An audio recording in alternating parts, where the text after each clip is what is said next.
মানুষটা কাঁদতে কাঁদতে আল্লাহর আরশের পাশে এসে বলবে, রব্বুল আলামিন, একটা নেকির জন্য আমার মায়ের কাছে গিয়েছি, আমার মা আমার পরিচয় গোপন করেছে। আব্বার কাছে গিয়েছি, আব্বা দেয় নাই। ভাইয়ের কাছে গিয়েছি, ভাই আমার দৌড়ে পালিয়েছে। আল্লাহ, একটা নেকি আমি আনতে পারি নাই। আল্লাহ ডেকে বলবে, গোলাম, তাহলে তুমি জাহান্নামের মধ্যে চলে যাও। আল্লাহর হাবিব বলেন, জাহান্নামীকে যখন জাহান্নামের রশি লাগায়া টাইনা টাইনা জাহান্নামের দিকে নিয়ে যাওয়া হবে, এ মানুষটা বারবার হাসরের মাঠের দিকে ঘুরে তাকাবে, দেখি তো কেউ আমাকে চিনতে পারে কিনা, কেউ আমাকে চিনতে পারে কিনা।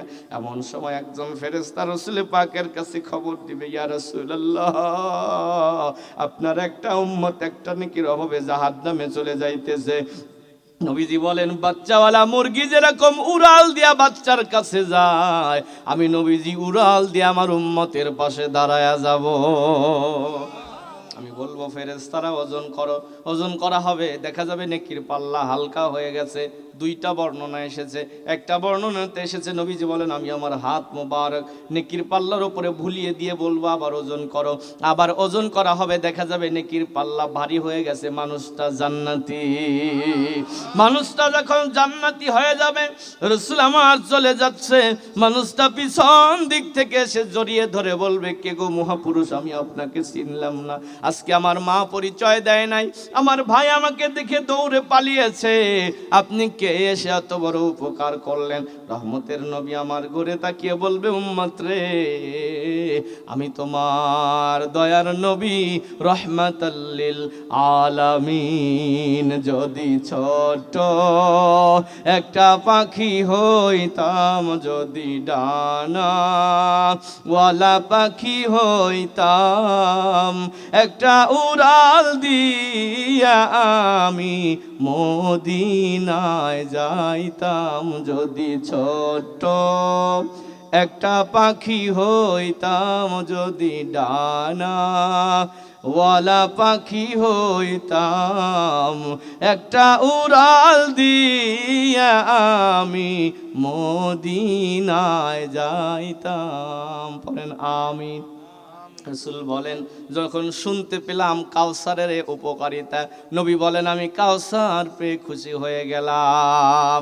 রাসূল বলেন, কাউসার পেয়ে খুশি হওয়ার 5 নম্বর কারণ হলো, আমার আল্লাহ পাক আমাকে ডেকে বললেন, হাবিব আমার, আপনি কান্না করতেছেন কেন? ওগো নবীজি, 4 শ্রেণীর সন্তানাদির পিতামাতা যারা হবে, এরা বিনা হিসাবে আল্লাহর জান্নাতে যাবে। কয় শ্রেণী? কয় শ্রেণী? প্রথম নাম্বার হলো শহীদ। শহীদ কারা? মান কুতিলা ফি সাবিলিল্লাহ ফাহুয়া শাহিদ, আমান মাতা ফি সাবিলিল্লাহ ফাহুয়া শাহিদ। রাসূল বলেন, কেউ যদি আল্লাহর রাস্তায় জীবন দেয়, সে শহীদ হয়ে যায়। কেউ আল্লাহর রাস্তায় বের হয়ে মারা গেছে, সেও শাহাদাতের মর্যাদা পায়। একটা শহীদের পিতামাতা, রাসূল বলেন, ঈমান নিয়ে কবরে গেলে বিনা হিসাবে জান্নাতে যাবে। তবে যুদ্ধ করে মদিনাতে ঢুকতেছে, একটা মহিলা ওলাকে সে পাগলি বেশে বারবার এসে বলে, আমার ছেলে কোথায়, আমার ছেলে কোথায়? রাসূল আমার চিনতে পারলেন, গিয়ে বললেন, মা, আপনি কি অমুকের মা? না বলে হ্যাঁ। রাসূল ডেকে বলে, মানে আপনি আপনার সন্তানকে নিয়ে কান্না করে লাভ নাই, আমি আপনার সন্তানকে নিজ হাতে জিহাদের ময়দানে খবর দিয়ে এসেছি। মহিলাটা কান্দে আর বলে, ইয়া রাসূলুল্লাহ, তাহলে তো আমাকে মা বলে ডাক দেওয়ার মতো আর কেউ রইল না। নবী আমার ডেকে বলে, মারে, চোখের পানি মুছে ফেলো, শহীদদের পিতামাতা বিনা হিসাবে আল্লাহর জান্নাতে যাবে। 2 নাম্বার হলো হাফেজ আলেমদের পিতামাতা। এজন্য বলবো, কলাগাছিবাসী বড় ভালোবাসি আপনাদেরকে। একটা ছেলেকে হলেও হাফেজে কোরআন বানান, একটা মেয়েকে হলেও হাফেজা বানান, একটা ছেলেকে হলেও আলেম বানান, একটা মেয়েকে হলেও আলেমা বানান। একটা হাফেজে কোরআনের বাবা হয়ে কবরে যান, একটা আলেমের বাবা হয়ে কবরে যান। একটা হাফেজে কোরআন 11 জন মানুষকে সুপারিশ করে জান্নাতে নিয়ে যাবে, যাদের ব্যাপারে হাদিসে এসেছে, কদ অজাবাত লাহুম নার, যাদের জন্য জাহান্নাম ওয়াজিব হয়েছিল, এরকম 11 জন জাহান্নামীকে সুপারিশ করে জান্নাতে নিয়ে যাবে। 3 নাম্বার হলো, যাদের সন্তানাদি অপ্রাপ্ত বয়স্কে মারা যায়, রাসূল বলেন, আমি মেরাজের রাত্রিতে দেখে এসেছিলাম, জিবরাইল আমিন আমাকে বলেছেন আপনার যাদের যে উম্মতের যে সন্তানাদিগুলো অল্প বয়সে মারা যায় তারা যেন কান্নাকাটি না করে, কারণ আব্বা আম্মা যদি ঈমান নিয়ে কবরে যেতে পারে এ সন্তানাদিগুলো পিতামাতাকে সুপারিশ করে জান্নাতে নিয়ে যাবে।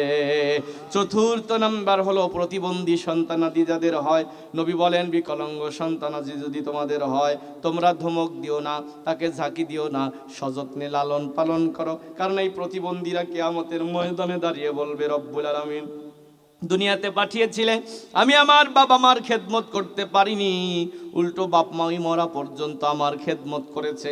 আল্লাহ অনুমতি দাও, আব্বা আম্মাকে সুপারিশ করে জান্নাতে নিয়ে যেতে চাই। আল্লাহর হাবিব বলেন প্রতিবন্ধী সন্তানাদির পিতামাতা যদি ঈমান নিয়ে কবরে যেতে পারে এই সন্তানাদিগুলো তাদেরকে সুপারিশ করে জান্নাতে নিয়ে যাবে। আল্লাহর হাবিব বলেন এই 5টা কারণ যখন আমি শুনতে পেলাম তখন আমি কাউসার পেয়ে খুশি হয়ে গেলাম। ইন্না আ'তাইনাকাল কাউসার, হে রাসূল নিশ্চয় আমি আপনাকে দান করেছি কাউসার। খারাপ লাগতেছে আপনাদের? এক আয়াত গেল কিন্তু আর 2টা আয়াত আছে, বলবো আমি না উঠে যাবেন? একটু শুনেন, সংক্ষেপ করে বলি, উঠবেন না। দ্বিতীয় আয়াতে যাই, তাহলে আমার সাথে পড়েন ফাসাল্লি লিরাব্বিকা ওয়ানহার। ফাসাল্লি লিরাব্বিকা, রবের জন্য সালাত কায়েম করো, তার মানে নামাজ পড়তে হবে কার জন্য? আরো জোরে বলেন। আল্লাহর জন্য। কিন্তু আমরা বর্তমানে নামাজ পড়ি অনেকে মিয়া বিয়া দেওয়ার জন্য, অনেকে নামাজ পড়ে রোগ ব্যাধি থেকে বাঁচার জন্য, অনেকে নামাজ পড়ে ভোটের জন্য। ভুল বললাম? সময় আসতেছে, অনেকে আছে প্রয়োজনে আসরের নামাজ 3 জায়গা পড়বে, তাও দাঁড়ায়া দাঁড়ায়া ভোট চাইবে। নামাজের পরে মূল হইল দাঁড়ায়া ভোট চাওয়া। আমাদের গ্রামে এরকম একটা ছেলে ছিল, ওই যে ভোট চাইতো, আমাদের বাড়িতে এসছে, ভাই আমার আব্বাকে বলছে যে ভোটটা দিয়েন। আমার আব্বা বলছে তুই কোন জ্ঞানে বাড়ি বেতে ভোটে দাঁড়ালি? আমি বললাম ভাই এই জ্ঞান কি তোমার হইলো? বললো তুমি বুঝবে না, আমার হলো দাবা ভোট। কি ভোট? তুমি হুজুর মানুষ, তুমি রাজনীতির বলছো না, আমার হলো দাবা ভোট। পরে দেখা গেল যে ভোটের দিন মোটামুটি 10-12 জনের নিচে যে পড়ে গেছে ও পড়ছে। 3 দিন পরে দেখা, আমি বললাম দাবা ভোটে না ভাই দাইবিয়া গেলা, আর কথা কহে না। এটা তো কিছু মানুষ আছে 2, 4, 5, 10 জন যদি যায় যদি বলে তোর যে জনপ্রিয়তা তুই দাঁড়ালি, কেউ মেম্বারও বের পারবো না, ও বাড়ি বেঁচে ভোটে দাঁড়ায়। কথা কয় না? বাড়ি বেঁচে যারা ভোটে দাঁড়ায় ওরা জনগণের খেদমত করতে চায়? কথা কয় না? চায়। আর ওই উঠিয়া মূল বক্তব্য একটা কমন ডায়লগ, আমি তো দাঁড়াইবার চাইলাম না, এলাকাবাসী চাইল না। আর গোষ্ঠীর মানুষ দেখতে পারে না, এলাকাবাসী বলে সারে নাই। তারপরে ভোট ভিক্ষা চায়, আছে না? নির্বাচনের গরম হাওয়া লেগেছে, নির্বাচনের গরম হাওয়া লেগেছে, শার্ট প্যান্ট আর টাইটা রেখে পাঞ্জাবি আর টুপি পরে ভোটের তরে রাস্তায় কেউ নেমেছে, নির্বাচনের গরম হাওয়া লেগেছে। কাউকে এখন ধরবে হাতে, কাউকে ধরবে পায়ে, বুড়ো চাচায় গিয়ে বলবে আপনি আমার ভাই, পকেট থেকে বের করিয়ে দিবে টাকার নোট, বলবে আমি জনদরদি দিও আমায় ভোট। এসব শুনে কলিম চাচা অনেকখানি রেগেছে, নির্বাচনের গরম হাওয়া লেগেছে। চাচা রাগার পেছনে কারণ হইল 5 বছর পরে বেচারা গেছে শখ করে ভোট দেওয়ার জন্য, কেন্দ্রে ঢোকার আগেই বলছে চাচা বাড়ি যান, আপনার ভোট হয়ে গেছে, চাচির ভোটও দিয়ে গেছে। বেচারা রাস্তায় এসে গড়াগড়ি করে কান্দে, আরে গেদার মা মরিয়া গেলি 5 বছর আগে, ভোটের সময় এসে ভোট দিয়ে গেলি, আমার সাথে দেখাও করলি না। এই সময় যায় নাই? কোথা কয় না যায় নাই? সময় এসেছে নিজেকে পরিবর্তন করার, সময় এসেছে সমাজকে পরিবর্তন করার। এই সময় যদি সমাজকে পরিবর্তন করতে না পারি, আবার কপালে কালো গাঢ় এমন অন্ধকার আসবে, শুভে সাদিক হওয়া আবার কষ্টকর হয়ে যাবে। সুতরাং সারা বছর আমরা চিল্লাই, সংসদে কোরআন চাই, ভোটের আগের রাতে 500 টাকা দিলে সব ভুলে গেছে। টাকার গরম মানুষকে 24 ঘন্টা গরম করে রাখে, এই জন্য আগের রাতে দেয়, যেন আগামীকাল সন্ধ্যা পর্যন্ত আর কথা মনে থাকে। ওই ভোটের সময় যায় 500 টাকা দিয়ে মাইরে আইছে। আমাদের অনেক ছেলেরা আছে এখানে মাহফিলে আইছে, সুবহানাল্লাহ বলতেছে না, মুখ বাইধে বসে আছে, অথচ ওই মিছিলে যায় অমুক ভাইয়ের চরিত্র ফুলের চেয়ে পবিত্র, নামাজ পড়ে না 1 ওয়াক্ত, গাঁজা খায় 5 ওয়াক্ত। চিল্লাইব না, পথের দুটো জেকের করবো না সামনে। যে একটা ছেলে বলে দৈনিক শ্বশুর বাড়ি যায়, জিজ্ঞেস করছে দৈনিক শ্বশুর বাড়ি যাস কি দিয়ে ভাত দেয়, কইলো কে আলু ভর্তা, কয় তাই দৈনিক যাও, কয় দেয় আবার কত হানি করিয়ে, চাউল বলছে যাইব না, দেয় আবার কত হানি করিয়ে, যা দেয় হ্যাঁ কইলে আগেই দেয়, পরে আর তোমার দেয়া বলেও চেনে না, ঠিক না? যুবক তোমাকে বলবো, কোন নেতার পিছনে দৌড়াচ্ছ? একটা ফটকা ফুটেছে, তাকায় দেখেন নেতা নাই, কর্মীরা মারি খাইতেছে, কথা কয় না। নেতার খেতা একসাথে ধরা পড়ছে, নেতা জেলের এই দরজা দিয়ে যায় ওই দরজা দিয়ে বেরিয়ে চলিয়েছে। ওই যে নেতার যে কর্মী ধরা পড়ছে, গরিবের চাওয়াল রাজনীতি করে ফের গেছে, নেতা আর খবরও নেয় না, অবশেষে বাপ জমি বাইছে চাওয়াল সারান লাগে। এই পচা রাজনীতি আমরা করি, ঠিক না? চলেন না সামনের দিকে যাই। ফাসল্লিলি রব্বিকা, রবের জন্য সালাত কায়েম করো, তার মানে নামাজ হবে কার জন্য? আর আল্লাহর জন্য যদি নামাজ হয়, ও নামাজে সরাসরি আল্লাহর সাথে মেরাজ হয়। আল্লাহর রসুল বলেন, মুসা নবীর সাথে আল্লাহ কথা বলেছিল, মুসা নবী জিজ্ঞেস করলেন, আল্লাহ আমার সাথে কথা বলছো আর কারোর সাথে কথা বলবে? আল্লাহ ডেকে বলে, মুসা আমি কোথায় আর তুমি কোথায়? মুসা নবী বলে, আল্লাহ আমি পাহাড়ের পাদদেশে, তুমি না হয় পাহাড়ের চূড়ায় হবে।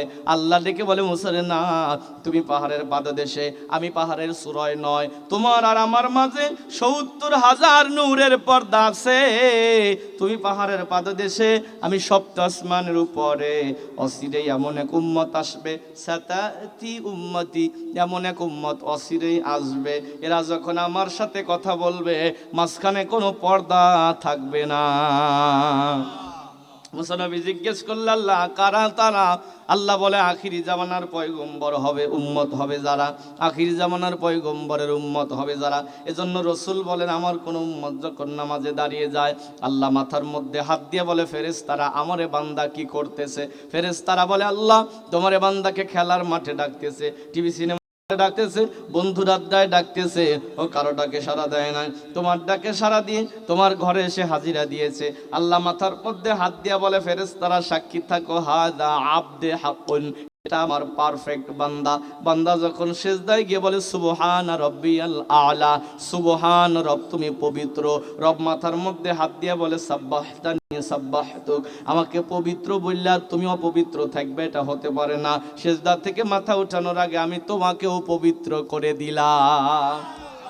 বান্দা বলে আলা, রব বলে আলাইনি ফাআলাইতুক, আমাকে মহান বললে তুমি মহান হবে না, তোমাকেও মহান বানায়া দিলাম। কেমন মহান বানাইছে? লাউলা শাবাবা কুসা, রাসূল বলেন, যুবকেরা যদি না থাকতো, আজান হতে দেরি, যারা সেজদায় পড়তে দেরি হয়, দেরি করে না, আল্লাহ আসমান কেউ রাখতো না, জমিন কেউ রাখতো না, নামাজীদের কারণে আল্লাহ পৃথিবী আবার টিকিয়ে রাখে। এজন্যই তো পিরানে পীর আব্দুল কাদের জিলানী, নাম শুনেছেন আপনারা? আব্দুল কাদের জিলানী তার কিতাবের ভিতরে লিখেছেন, শুকুর যখন সকালবেলা ঘুম থেকে জাগ্রত হয়, শুকুর কি চেনেন আপনারা? আমরা শুয়োর বলি, খিনজির বলে থাকি। আব্দুল কাদের জিলানী লিখেছেন, শুকুর যখন সকালবেলা ঘুম থেকে জাগ্রত হয়, শুকুর প্রথমে চোখ খোলে না, চোখটা বন্ধ করে শরীরটা ঝাঁকি দিয়ে বলে, এবারে এলাহি, ঘুম আমার ভেঙে গেছে, এখনো আমি চোখটা খুলি নাই। চোখ খোলার আগে দরখাস্ত তোমার কাছে আল্লাহ, সকালবেলার চোখ খোলার পরে কোনো বেনামাজির চেহারা যেন আমার নজরে না পড়ে। কেমন করে ঘুমাও তুমি, কেমন করে ঘুমাও তুমি, ফজর করে কাজা, এমনও তো হতে পারে জোহরে জানাজা তোমার, এমনও তো হতে পারে জোহরে জানাজা। মুসলিম হয় না জন্ম নিলেই মুসলমানের ঘরে, কাফের মুমিন তফাত রে ভাই, নামাজের উপরে রে ভাই, নামাজের উপরে। তাই নামাজ যেন এই জীবনে হয় না কভু কাজা, এমনও তো হতে পারে জোহরে জানাজা তোমার, এমনও তো হতে পারে জোহরে জানাজা। তাহলে ফাসল্লিলি রব্বিকা, নামাজ পড়ব কার জন্যে? রবের জন্যে। নবী যখন খুশি হয়েছে, আল্লাহ ডেকে বলল, হাবিব আমার, আমার জন্য দুইটা কাজ করবেন, একটা হলো ফাসল্লিলি রব্বিকা, রবের জন্য সালাত কায়েম করো। ছোট্ট একটা শব্দ হলো অনহার। কি কি? আরো জোরে। অনহার শব্দটা এসেছে ইনহার থেকে, অর্থ হলো কোরবানি করা। এই কোরবানি মানে কি? আমরা এই কোরবানি মানে মনে করি হলো ওই যে কোরবানির ঈদের দিনে গরু জবে করা, ছাগল জবে করা, ভেড়া জবে করা। এই কোরবানিকে মনে করি। কোরবানির ব্যাখ্যা এসেছে 9 প্রকারের। জোরে বলেন কয় প্রকারের? লম্বা কথা সংক্ষেপ করে বলি, 9 প্রকারের কোরবানির ব্যাখ্যা এসেছে। প্রথম নাম্বার এসেছে হলো পিতামাতার জন্য কোরবানি করা, বাপ মার জন্য কোরবানি করা। তার মানে বাপ মাও ধরে জব করা লাগবে। হ্যাঁ, বাবা মার জন্য কোরবানি অর্থ কি? বাবা মার জন্য কোরবানি অর্থ হলো জীবনের স্থাবর অস্থাবর যা কিছু আছে সব কিছু দিয়ে পিতামাতাকে খুশি রাখা লাগবে। কেন আল্লাহ নামাজের পরে বাপ মার কথা বললেন? আপনি বলতে পারেন দলিল কি? আল্লাহ পাক বলেন, হে রাসূল, তারা জিজ্ঞেস করে ইয়াসআলুনাকা মাযা ইউনফিকুন, আপনাকে তারা জিজ্ঞেস করে তারা খরচ করবে কোন পথে। আপনি বলে দেন ফালিল ওয়ালিদাইনি ওয়াল আকরাবিন, তারা প্রথম নাম্বার খরচ করবে হলো তার পিতামাতার জন্য। কার জন্য? কেন আল্লাহ পিতামাতার কথা বললেন নামাজের পরে? কেন আল্লাহ পাক আল্লাহর হকের পরে বাপ মার কথা বললেন? পৃথিবীতে বাপ মাও তেমন সম্পদ, আল্লাহ পাক যা দিয়েছে স্বার্থ ছাড়া, বাপ মাও যা দেয় স্বার্থ ছাড়া। আল্লাহ পাক আল্লাহর হকের পরে কেন বাপ মার কথা বললেন? বাপ মাও তো এমন সম্পদ যারা দোয়া করলেও কবুল, বদদোয়া করলেও। মুসা নবীর জামানায় মুসা নবী একটা দেশে গেছে, ফেরার পথে রাস্তা খুঁজে পায় না, যানবাহন নাই। আল্লাহ পাকের কাছে দোয়া করলেন, রব্বুল আলামিন বাড়ি ফিরবো, রাস্তা খুঁজে পাই না, যানবাহনও নাই, ব্যবস্থা করে দাও। আল্লাহ ডেকে বললেন, মুসা তোমার পাশে একটা নদী আছে, নদীর কিনারায় ছোট্ট একটা বাচ্চা বালি নিয়ে খেলা করে, ওই বাচ্চাটাকে বলো বাচ্চা তোমার জন্য দোয়া করবে, তার দোয়ার বরকতে আমি তোমাকে বাড়ি পর্যন্ত পৌঁছে দেব। মুসা নবী বাচ্চার কাছে গেলেন, ডেকে বললেন, বাবু আমি জামানার পয়গম্বর, আমার জন্য দোয়া করো, আমি যেন নিরাপদে বাড়ি ফিরে যেতে পারি।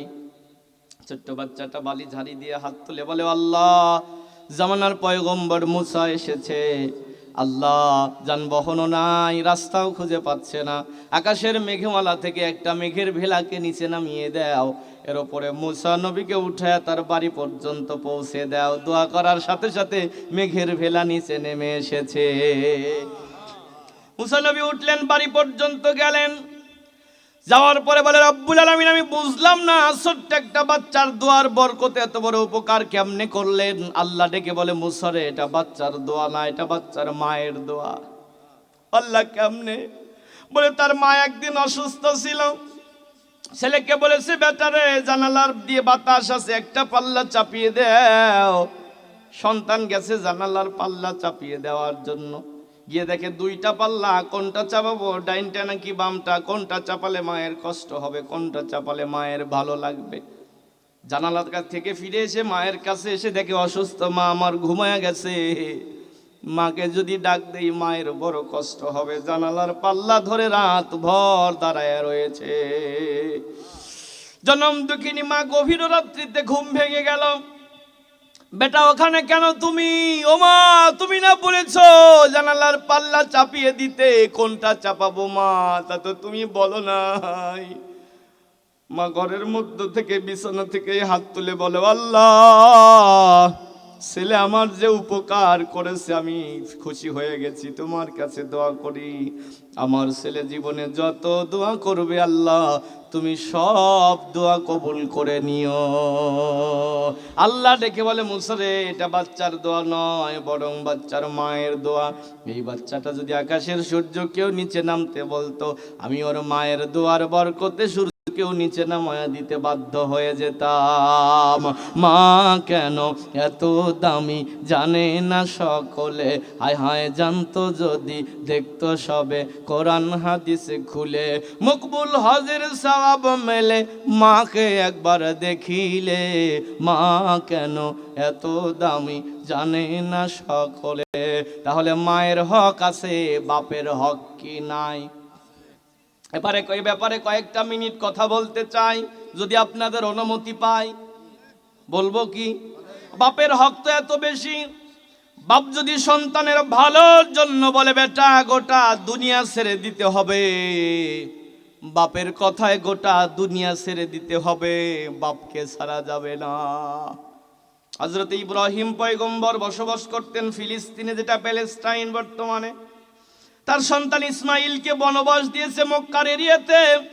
মক্কাতে ইসমাইল বড় হয়েছে, বেড়ে উঠেছে। মক্কার মানুষেরা ইসমাইলকে বিবাহ করিয়ে দিয়েছে।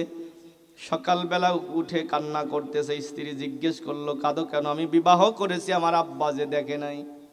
চিঠি লিখেছে, আব্বা যান, বিবাহ করেছি, আপনি এসে আপনার পুত্রবধূ দেখে দোয়া দিয়ে যান। চিঠিটা মক্কা থেকে ফিলিস্তিন প্যালেস্টাইনে যেতে সময় লেগেছে 15 দিন। বণিক বাহিনীদের কাছে চিঠিটা চলে গেল। ইব্রাহিম পয়গম্বরের কাছে যখন চিঠিটা গেছে, ওই সময় ইব্রাহিম নবীর বয়স ছিল হলো 108 বছর। কয় বছর? মুরব্বী মানুষটা চিঠিটা দেখে হাও মাও করে কান্দে আর বলে, বেটা তুমি তো জানো না তোমার আব্বা যে বুড়া হয়ে গেছে। নিজের চোখের সামনে নিজের বাপ মাওকে বুড়া বুড়ি হতে দেখা, এর চাইতে বড় দুঃখ পৃথিবীতে নাই। আমার তো ভালো মনে পড়ে 21 সালে আমি এখানে মাহফিলে এসেছিলাম সাইকেল চালিয়ে, তাও আব্বাকে পিছনে নিয়ে। আমি আমার আব্বার জীবনে আমি দেখেছি, আমার জীবনে দেখেছি আব্বার মাথার চুল কালো ছিল। আব্বা মনের ওপর মন বোঝা টেনে মানুষের বাড়িতে কামলা দিত। কিন্তু আজকে বাপের কাছে বাজারের ব্যাগটাও বাপের টানতে কষ্ট হয়। বাপের দিকে তাকালে বড় ভয় লাগে। বাপের বয়সের মানুষরা এক এক করে ফুরিয়ে গেল, জানি না কখন আব্বা চলে যাবে। আমি আমার জীবনে আমার মায়ের মাথার চুল কাঁচা দেখেছিলাম, মায়ের মাথার চুলেও পাক ধরেছে। মায়ের বয়সের মানুষেরা চলে যাচ্ছে, না জানি কবে মা ফাঁকি দিয়ে চলে যাবে। হে যুবক, নিজের চোখের সামনে নিজের বাবা মাকে বুড়া বুড়ি হতে দেখা, এর চাইতে কষ্ট পৃথিবীতে নাই। ইব্রাহিম নবী কান্দে আর বলে, আল্লাহ আমি তো বুড়া হয়ে গেছি, কেমনে যাব আমার ইসমাইলের বাড়ি? উটের পিঠের ওপর উঠে দোয়া করে, আল্লাহ নিরাপদে যাওয়ার ব্যবস্থা করে দাও। আল্লাহ ব্যবস্থা করে দিলেন। 15 দিনের রাস্তা খেয়ে না খেয়ে ইব্রাহিম নবী মক্কাতে চলে এসেছে। কাবার পাশেই ছিল ইসমাইলের ঘর। ঘরের দরজায় সেই ইব্রাহিম নবী টোকা দিয়ে বলে, বেটা ইসমাইল। সালাম দিয়ে বলে, বেটা ইসমাইল বাড়ি আছো নাকি? ওই সময় ইসমাইল বাড়ি নাই, ঘরের ভিতরে আছে তার বউ, নববিবাহিতা স্ত্রী যেটা। এই মেয়েটা ঘরের ভিতর থেকে কর্কশ আওয়াজে বলল, ইসমাইল বাড়িতে নাই। ইব্রাহিম নবী বললেন, মা কোথায় গেছে আমার ছেলে? বলে, জানি না, কখন আসবে তাও জানি না। তোমাদের দিনকাল কেমন কাটে? বলে, ভালো না। এমন ভাবে কর্কশ ভাষায় কথা বলেছে, দরজা পর্যন্ত খোলেনি। ইব্রাহিম পয়গম্বর দীর্ঘ সময় দরজার পাশে দাঁড়িয়ে রইলেন। এক পর্যায়ে ডেকে বলে, মারে আমার ছেলে চিঠি লিখেছে, আমি যেন তোমাকে দেখে দোয়া দিয়ে যাই, কিন্তু তোমাকে দেখার আগেই তোমার কথা শুনে আমার পেট ভরে গেছে।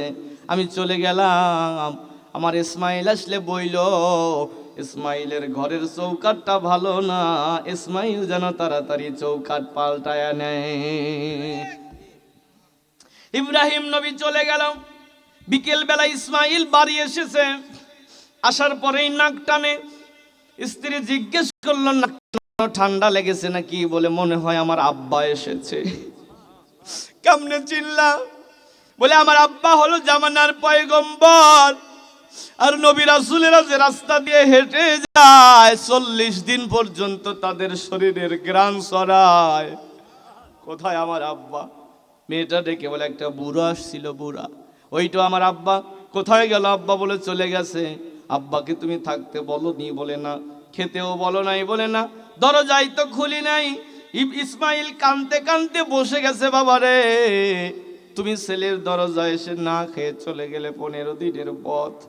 কান্দে আর বলে, স্ত্রী রে, আমার আব্বা যাওয়ার সময় কি কিছু বলছে? বলে, হ্যাঁ বলছে। কি বলছে? আমি তো দেখতেছি তোমার ঘরের চৌকাটটা নতুন, অথচ বুড়া চোখে দেখে না, বুড়া বলছে ইসমাইলের ঘরের চৌকাঠ ভালো না, ইসমাইল যেন তাড়াতাড়ি চৌকাঠ পাল্টায় নেয়। জ্ঞানী যারা বোঝে তারা চোখের ইশারায় নির্বুদ্ধিকে বুঝাইতে কে পারে কোথায়। তরকারির মতো তরকারি হলে অল্প ঝালে সেজে, বুদ্ধিমান মানুষ যারা ইশারাতেই বোঝে। ইব্রাহিম নবী, ইসমাইল নবী, নবীর কথা নবী বুঝে ফেলেছে।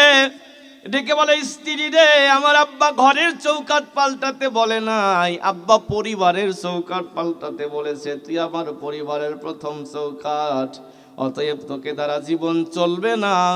তুই 1 2 ঠিক করছে বলেন তো দেখি। হ্যাঁ, দীর্ঘদিন কয়েক মাস হয়ে গেল ইসমাইল বিবাহ করে না। রসুল বলেন, বিবাহ করতে গেলে বংশীয় মেয়েকে বিয়ে করিও, কারণ অনেক বংশের মেয়ে আছে, এরা বাপ দাদার সম্মান রক্ষা করতে যায় অমানুষের ভাতও করে খায়। কারণ জানে আমার স্বামীর বিরুদ্ধে যদি বারবার নালিশ দেয়, বিচার যদি বসে, আমার বাপের সম্মান যাবে, দাদার সম্মান যাবে।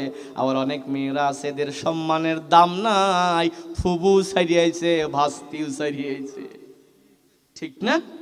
রসুল বলেছে বংশীয় মেয়েকে বিয়ে করিও, কারণ তারা বংশের মর্যাদা রক্ষা করতে যায়, সংসার করে খায়। অবশেষে ইসমাইল দ্বিতীয় বিবাহ করেছিল বনু জরহুম গোত্রে, কার ওই সময় বংশীয় মেয়ে ছিল। এই মেয়েকে বিবাহ করে বাসর ঘরে এসে কান্না করে। স্ত্রী জিজ্ঞেস করলো, কাঁদো কেন?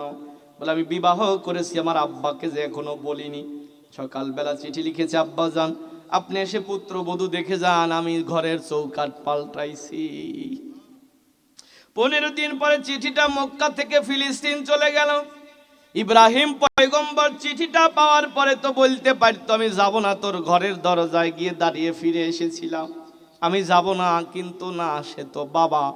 পৃথিবীতে 1000টা খারাপ মানুষ থাকতে পারে, একটা খারাপ বাবা নাই। পৃথিবীতে 1000টা খারাপ পুরুষ থাকতে পারে, একটা খারাপ বাবা নাই। কারণ পুরুষ তো বাপ হিসাবে শ্রেষ্ঠ, মা তো মেয়ে তো মা হিসাবে শ্রেষ্ঠ। তাদের সাথে কোনো তুলনা দুনিয়ার কারো সাথে চলে না। কান দেওয়ার পরে, বেটা ইসমাইল আমি আবারও যাব, এর নাম তো বাবা। সন্তান যদি বাপের সাথে অন্যায় করে হাত ধরে বলে, আব্বা আমার ভুল হয়ে গেছে, মাফ করে দেন, আব্বার সাথে সাথে সব অপরাধ মাফ করে দেয়। আর অনেক পোড়া কপাল সন্তান আছে, 5 বছর হলো বাপকে বাপ বলে ডাকে না, ও বলে আবার জান্নাতে যাওয়ার স্বপ্নে দেখে। ইব্রাহিম নবী আবার চলে আসলেন মক্কাতে। ঘরের দরজায় আবারও সালাম দিয়ে বলে, বেটা ইসমাইল বাড়ি আছো নাকি? ওই দিন ইসমাইল বাড়ি নাই, ঘরে আছে তার বউ। এটা কয় নাম্বার? সাথে সাথে মেয়েটার দরজা খুলে বলে, লাব্বাইক আব্বাজান, আপনার ছেলে বাড়ি নাই, আমি তো মরি নাই। আব্বা আপনি ঘরে ঢুকান। শ্বশুরকে উটের পিঠ থেকে নামাইছে, ঘরের ভিতরে নিয়ে ওজুর পানি দিয়েছে, দস্তরখানা বিছিয়ে দিয়েছে, আব্বা আপনি খাবার খান। ইব্রাহিম পয়গম্বর খাবার খায় আর বারবার বেটার বউর দিকে তাকায়া থেকে আল্লাহর শুকরিয়া আদায় করে, আল্লাহ আমার ছেলের ঘরে এখন শান্তি হবে। খাবার খাওয়া শেষে বলল, মা গধূলি সন্ধ্যা লগ্ন চলে এসেছে, রাত হওয়ার আগে আমাকে দেশ থেকে চলে যেতে হবে, কারণ মক্কাতে রাত্রি যাপনের অনুমতি আমার নাই। সাথে সাথে মেয়েটা ঘরের দরজায় গিয়ে 2টা হাত টান করে বলে, আব্বারে না, আমি আপনাকে যেতে দেব না। কারণ বাবা আমি শুনেছি পরিবারের মুরব্বীরা যে ঘরে থাকে ওই ঘরে আল্লাহর রহমত বর্ষিত হয়। এ কলাগাছির মুসলমান, বেলকুচির মুসলমান, বড় ওজনের কথা বলেছি, তুমি বোঝো নাই বাজান। পরিবারের মুরব্বীরা যে ঘরে থাকে ও ঘরে আল্লাহর রহমত বর্ষিত হয়। কোন জামানায় আছি আমরা? বুড়া বুড়ি বাপ মাওকে তো বোঝা মনে করি। একটা মায়ের পেটের ভিতরে 5টা ছেলের জায়গা হয়, অথচ 5টা ছেলে মিলে এক মায়ের পেটের ভাত দিতে পারে না। ও কয় তুই দেখ, ও কয় তুই দেখ, ও কয় তুই দেখ, তাহলে বাইটে নে আর ভাগ করিয়া দে। আলাদা হয়ে গেছে, বাপ মাওকে আলাদা করে দিয়েছে। তুমি তোমার মাকে আলাদা করে দিয়েছো, আলাদা করে তোমার মা তার ঘরে ভর্তা দিয়া ভাত খায়, আর তুমি তোমার ঘরে মাংস দিয়ে ভাত খাও। তুমি আবার জান্নাতে যাওয়ার স্বপ্নে দেখো। আমার মতো বক্তার ওয়াজ তোমার 4 পয়সারও উপকার হবে না। কেন বন্ধু জানো? তুমি মনে করো দিনের বেলাতে আব্বা আম্মা কথা বলে তাই বুঝি তারা রাগ করে নাই? না বন্ধু, না। রাত্রিবেলাতে যখন আব্বা মায়ের গলা জড়িয়ে ধরে ঘুমায়, তখন ডেকে বলে, গেদার মা, তুমি না বলছো